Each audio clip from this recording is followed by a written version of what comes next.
El texto clave dice: Jehová es mi luz y mi salvación. ¿De quién temeré? Jehová es la fortaleza de mi vida. ¿De quién he de atemorizarme? Salmos 27:1. Muchos de los que se encontraron con Jesús en su ministerio terrenal eran enfermos, a veces incluso enfermos terminales. Acudían en masa a Jesús en busca de salud y descanso de sus sufrimientos, y siempre los obtuvieron. A veces, Jesús solo decía una palabra y se recuperaban por completo. A veces tocaba a los enfermos y se sanaban milagrosamente. A veces los despedía y la curación se producía yendo de camino. Jesús sanó a hombres, mujeres, niños, judíos, no judíos, ricos y pobres, y a gente sencilla. Los peores casos de lepra y ceguera no quedaban fuera de su alcance. Por cierto, incluso sanó a los que padecían la peor enfermedad de todas, la muerte. Esta semana vamos a analizar dos ejemplos de curación muy diferentes. En uno, la persona estaba tan enferma que ni siquiera podía acercarse a Jesús por sus propios medios. Sus síntomas eran bien visibles para todos. En el otro caso, no había síntomas visibles ni obvios. En ambos casos, la sanidad llegó a la manera de Dios y a su tiempo. Al explorar el tema del descanso y del dolor y el sufrimiento, también consideraremos la pregunta que todos, en algún momento u otro de nuestra experiencia cristiana, nos hemos planteado. ¿Qué sucede cuando oramos por sanidad y no recibimos respuesta? Domingo 15 de agosto. Descanso curativo. Si hay un momento en el que necesitamos descansar, es cuando estamos enfermos. Necesitamos descanso físico para que nuestro cuerpo pueda reactivar el sistema inmunológico. Y a menudo también necesitamos descanso mental. A veces simplemente son situaciones en las que no hay peligro de vida, como un resfriado o una migraña. Nos quedamos ahí y tratamos de no pensar en todo lo que deberíamos estar haciendo, pero no podemos. A veces, cuando se trata de algo potencialmente mortal, nos desvelamos y nos preocupamos por los resultados de las pruebas médicas. Y luego muchas veces comenzamos a preguntarnos por qué. ¿Ese estilo de vida poco saludable finalmente nos ha pasado factura? ¿Serán las drogas que tomamos hace 20 años? ¿Será el exceso de peso que hemos estado acarreando durante los últimos años? ¿Dios nos estará castigando por ese pecado secreto que nadie más conoce? Vamos a leer Marcos 2:1-4. ¿Qué ocurre en esta narración? Entró Jesús otra vez en Capernaum, después de algunos días, y se oyó que estaba en casa. E inmediatamente se juntaron muchos, de manera que ya no cabían ni aún a la puerta, y les predicaba la palabra. Entonces vinieron a él unos trayendo un paralítico que era cargado por 4, y como no podían acercarse a él a causa de la multitud, descubrieron el techo de donde estaba, y haciendo una abertura, bajaron el lecho en que yacía el paralítico. Para el paralítico de esta historia, este era un caso obvio. En el Deseado de todas las gentes, página 232 y 237, captamos el trasfondo.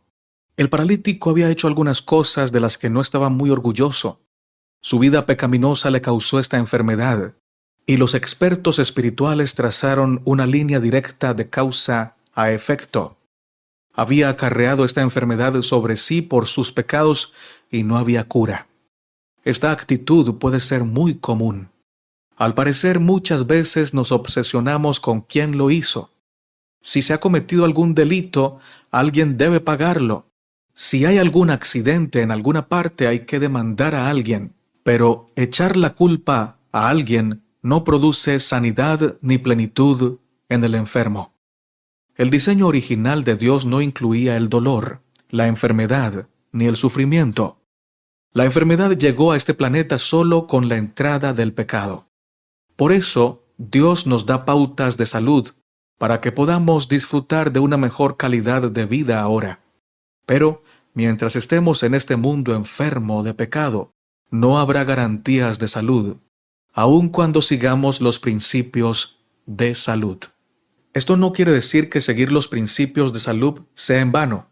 Lo que quiere decir es que tristemente, aunque muchos practiquen todos los principios de salud que conocen, aún así se enfermarán.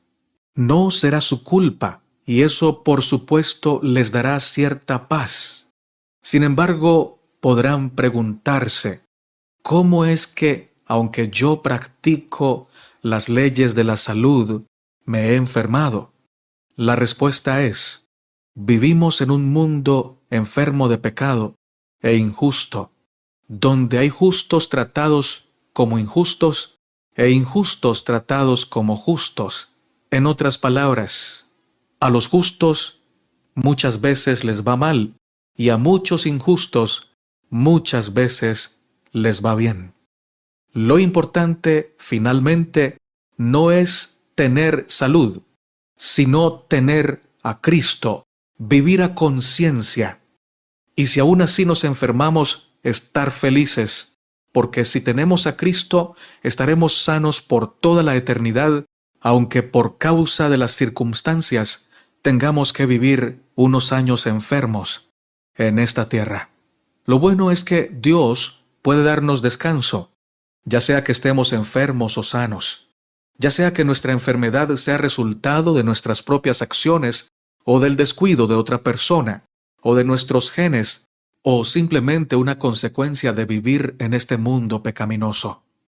Cuando alguien se enferma, no es bueno comenzar a culpar. Al mismo tiempo, ¿por qué entender la causa de enfermedad puede ser, en algunos casos, un paso crucial hacia la curación y la recuperación?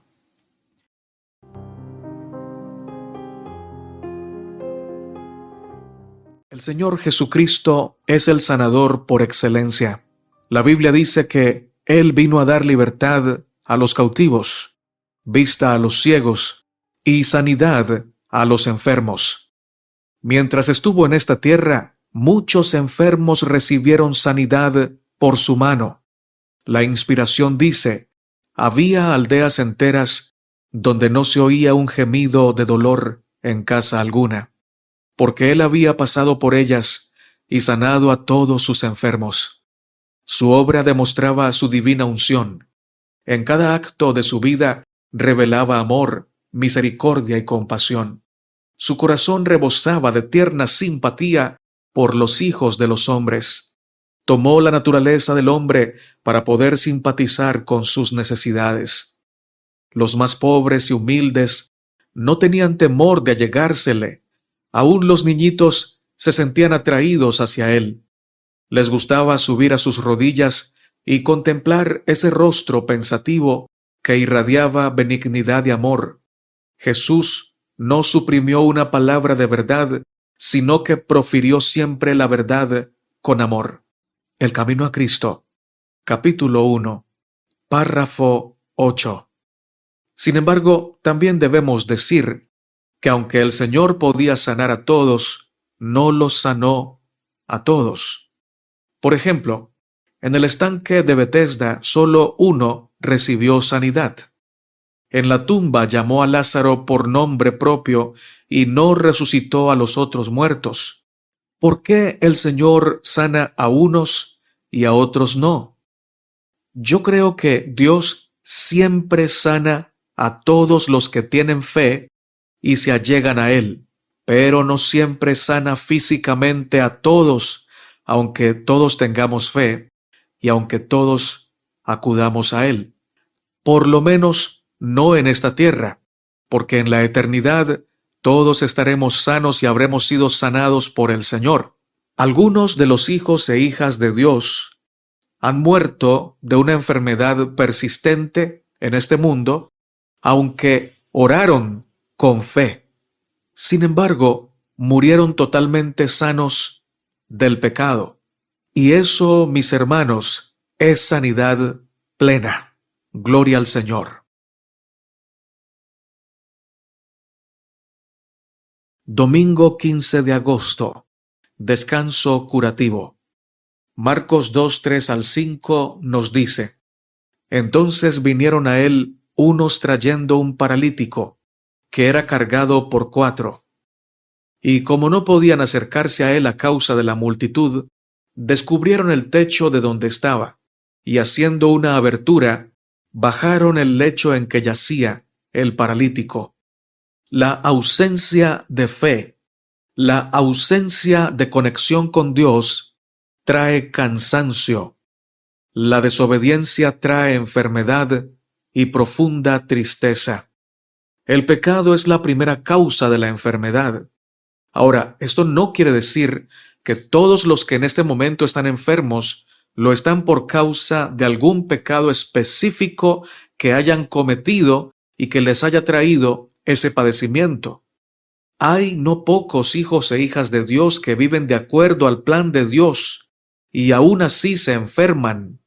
Pero hay un gran número de personas que están enfermas actualmente y lo están por culpa de sus malos hábitos alimenticios, laborales o emocionales. El paralítico del que nos habla Marcos capítulo 2, por ejemplo, estaba enfermo por causa de su pecado. Por esta causa, el Señor Jesucristo lo sanó, mencionando la palabra que necesitaba oír: tus pecados te son perdonados. Mira lo que nos dice el libro El deseado de todas las gentes. Como el leproso, este paralítico había perdido toda esperanza de restablecerse. Su enfermedad era resultado de una vida de pecado, y sus sufrimientos eran amargados por el remordimiento. Sin embargo, no era tanto la curación física como el alivio de su carga de pecado lo que deseaba. Si podía ver a Jesús y recibir la seguridad del perdón y de la paz con el cielo, estaría contento de vivir o de morir, según fuese la voluntad de Dios. El clamor del moribundo era: oh, si pudiese llegar a su presencia. Página 232 y 233. El pecado pesa, abruma y enferma. No podemos imaginar el dolor que siente Dios cuando nos ve cansados y agotados bajo la carga horrorosa del pecado. Él nos quiere dar perdón, restauración y descanso del pecado. Sin embargo, necesita que deseemos sanar, que deseemos urgentemente ser perdonados, porque si los que estamos enfermos no creemos estar enfermos, no sentiremos la necesidad de sanidad y por ello tampoco del médico divino. ¿Te gustaría ser sanado? Dios te ama. Dios te quiere sanar y te quiere salvar porque Él vive para bendecir. Hermano y hermana, es importante que le pidamos al Señor que despierte nuestra conciencia, porque muchos de nosotros no estamos enfermos físicamente, sino espiritualmente, enfermos por la esclavitud de la vanidad que el mundo nos ha impuesto, enfermos de resentimiento o de odio contra otra persona, enfermos de hipocresía, enfermos de indiferencia espiritual. Ya no oramos, ya no cantamos, ya no hacemos la obra misionera, ya no compartimos con otros el gran amor de Cristo. Esta es la peor enfermedad, y sobre todo si no reconocemos que la tenemos. Si tenemos esta enfermedad y sentimos que todo está bien, que no estamos en peligro, que no hay problema, que si Cristo viene hoy yo me voy con Él, hermanos y hermanas, el enemigo nos está engañando. Porque es cierto, Dios nos ama, pero si nosotros no lo amamos a Él, no confesamos nuestros pecados, no nos apartamos del pecado, Dios, por más que quiera sanarnos, no lo podrá hacer, porque no puede obligar a ser sano a quien no se quiere sanar, y tampoco puede obligar a ser salvo a quien no se quiere salvar. Y el que no viene al Señor no podrá recibir del agua viva. Él dice, el que tenga sed, venga y beba. Él dice, no queréis venir a mí para tener vida, porque precisamente Él no nos va a obligar a venir a tomar del agua de vida. Y muchos de los que no vienen a Él se perderán de la bendición de ser sanos por su amor y por su poder. El Señor siempre tiene misericordia de nosotros, pero no todos queremos recibir esa misericordia. Que tú y yo seamos del grupo que recibe la misericordia, que es transformado por el amor de Dios y perdonado y restaurado, para que podamos ir a vivir con el médico divino por toda la eternidad.